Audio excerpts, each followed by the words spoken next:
share ako sa inyo lalo na sa gusto mag-start na kanilang importing journey.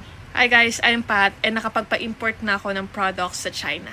Marami nagtatanong dito sa amin kung paano ba yung process ng pag-import, mahirap ba, and mahal ba talaga magpa-import. And the answer is no, hindi po mahirap mag-import. You just have to find a right product na gusto mong mapa-import dito.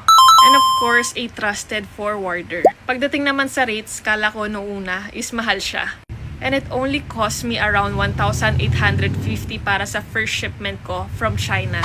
Dahil yon meron akong freight forwarder and hindi ko na kailangan magbayad ng extra charges like taxes and custom fees. And ito yung first shipment ko kay Cargo Boss. It only took 20 days lang para ma-receive ko yung cargo ko from China to Philippines.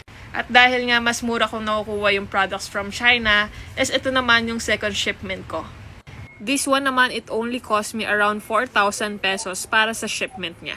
And nakatipid pa rin ako kahit gumastos ako ng 5,000 para sa shipment. Kasi sobrang mura talaga pag pina-import ko yung products kesa bibili ako dito sa Divisoria. And ito naman yung third shipment ko, kakakuha ko lang nito last week and it only cost me around 3,000 pesos. Kaya sa mga gustong sumubok din ng importing, i-message nyo lang si Cargo Boss sa kanilang Facebook page para ma-assist nila kayo.